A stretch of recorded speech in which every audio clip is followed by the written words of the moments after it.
Hi, and welcome to our podcast, Good Deeds Real Estate with a Mission. I'm Diane Davidson from the Fine Homes Group International at Keller Williams, here with my partner, Bill Weidecker.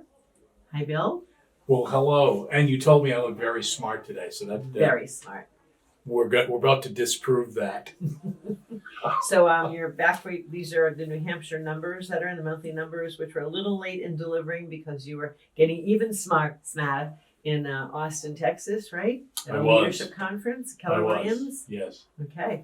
It's interesting because some of we're going to talk, I think next week or the week after, on some of the national numbers, but New Hampshire and the national numbers are kind of echoing each other.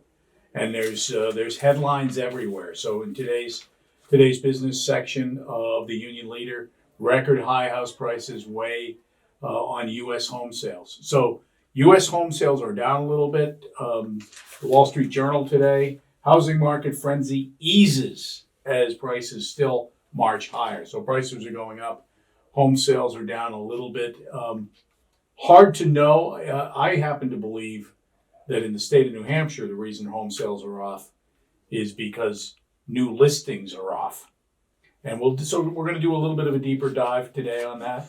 And we have the March numbers. So through the first quarter of the year, home sales, I'm rounding a little bit for ease, closed sales are off by 20%. So it's about 600 houses, single-family houses.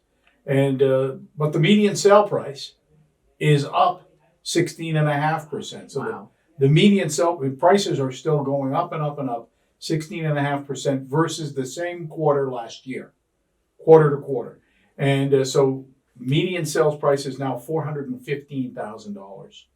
Amazing. That's amazing. To give you some sense, days on market are down. Pending sales, which are a precursor or predictor of future closings, are also off 20%. So closed sales down 20%, pending sales down 20% in units. So all this means is that we're going to see sales off through the next 30 to 60 days as well. Hard to know if we're going to see that pick up. I don't think we're going to see the units catch up unless we see a lot of new listings come on. And new listings year to date are off almost 16%.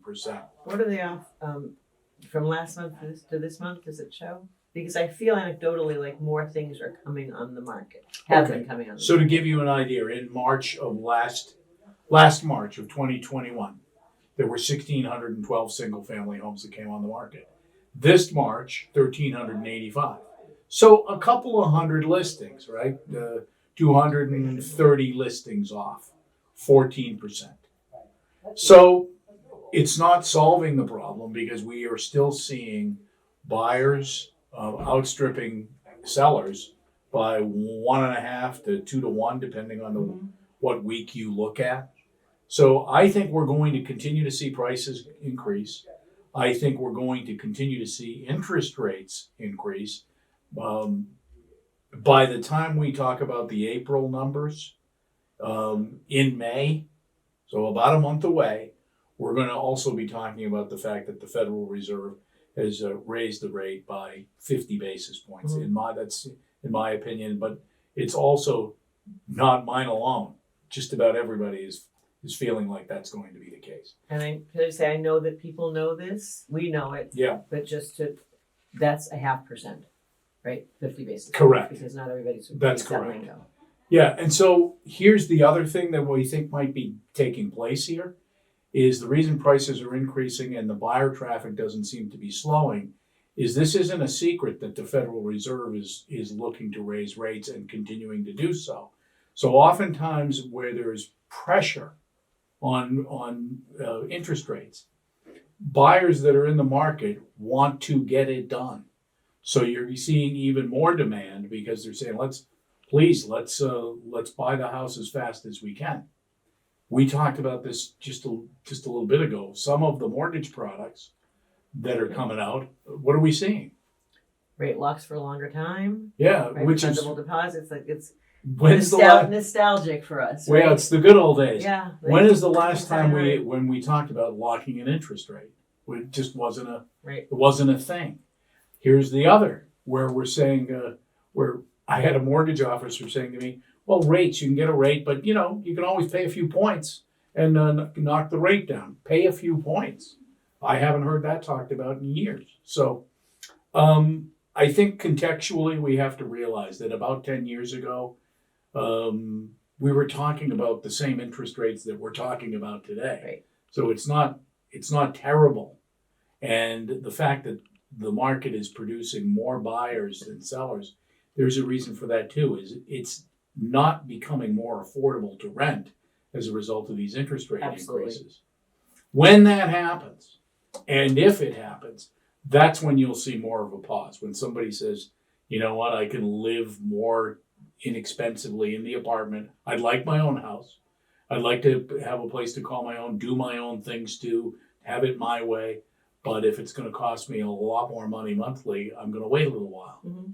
And that isn't happening right now. The other thing we're seeing anecdotally, a number of agents have said to me, and so this really applies to just our local market, there are many more buyers coming from Massachusetts now than before, and that's for affordability. So it's causing a higher demand locally. Well, They're priced out of the state. I'll give you another for instance. We can do a breakdown of price increases by county. Mm-hmm. And so we know that, we're talking about 18% last year. For all of 2021 was about an 18% statewide increase. Cowas County, which is the North Country, increased, their median sale price increased by 40%. Now, reason being, their median sale price today is $180,000, right? So it had a lot of bargains, a lot of ways to go. But here's the point: is that people that were looking for a house that they could have as a second home, or a vacation property, or just more affordability, they could go to Cowas County, and they weren't priced out of the market. Mm-hmm. And so there was plenty of room to move and still be at $180,000. That's why you saw a 40% increase there. And also, I think because of remote working, and last year was kind of the year when it became more permanent for people, more predictable. They knew how much they had to go be in person somewhere and how much they could work from home either forever or most of the time forever. Mm-hmm. And people were able to move to locations that were sort of farther up because commute became not an issue anymore. Mm-hmm. As long as there was internet. Yeah, that's the biggest thing is people need internet. Yeah. More so now than ever before. Yeah. I mean, think of we went to a baseball game down in Boston last weekend. We couldn't get an internet connection for that split second at the gate where we're trying to pull up our tickets on the phone. It was people need internet. That wasn't really we. It was me. Yeah. Was that me? Okay. Well, all right. I'm willing to take. I take responsibility. Even though I still believe it might have had something to do with you. It might have, just the aura, just my technological aura. You bring out the worst in technology. And other things. So basically, this sounds almost exactly like last month's numbers. Yeah, well, there's nothing changing other than the interest rates. Right.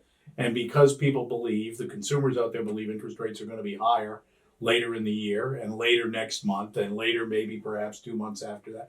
They're like, let me get in now. Prices are going up, interest rates are going up. Why would I wait? So that's usually the case in the beginning of an interest pressure market is people say, let's abandon all caution and get what we need to get. And at some point, though, that's going to start to change. If this continues, let's just play the tape forward. If prices keep going up and interest rates keep going up, and salaries don't go with it, fewer buyers. You're going to have fewer buyers. The shift in supply and demand. Yeah, exactly right. So what are the conclusions we draw today? I'm going to get some crosstalk about this, but here's what I would say is that it's a superb time to sell. So you have to start asking yourself these questions. Under what conditions would I consider selling today to lock in my price and either rent or move more quickly than I was planning to the location of my dreams, right? Mm-hmm. Or to the home of my dreams. Mm-hmm. I believe that oftentimes when you start to think that way, you start to think of when we think about possibilities, we also, our minds take us to solutions there as well. Mhm. So why not? Why not? We are finding that there are more sellers now coming on the market that's saying, I'm not, you know what, I was gonna wait. Why am I gonna wait? I can accelerate my plan, which was 2 years away, to right now if I want to. That's number one. Number two is houses are still affordable. They're not as affordable, but as compared to rent, and they're more. Believe it or not, homes are more affordable today than they were in this country 30 years ago. Mm-hmm. With inflation, yep. And interest rates. Interest rates right. back then, we were talking 11%, 10%.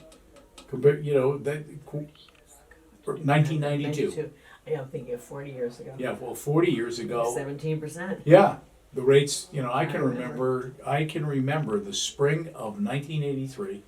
New Hampshire Housing Finance Authority was coming out with low interest rate mortgages, locked. They were fixed rates at 13 and 5/8. That's close. 13 and 5/8, fixed though. Fixed. Yeah.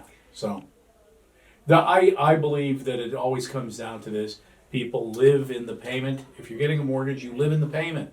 How does it compare to what you're paying for rent? How does it compare to the other expenses you have on a monthly basis?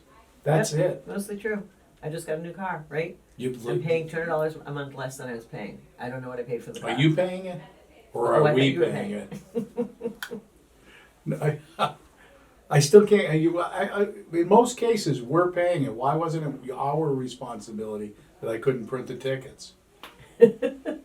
Whatever.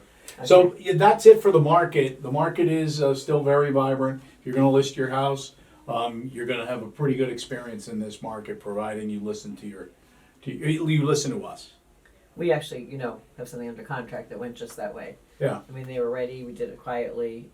It happens, and we've put together some great transactions for people, buyers who were very grateful, and sellers who didn't have to go through a lot of fuss. Yeah.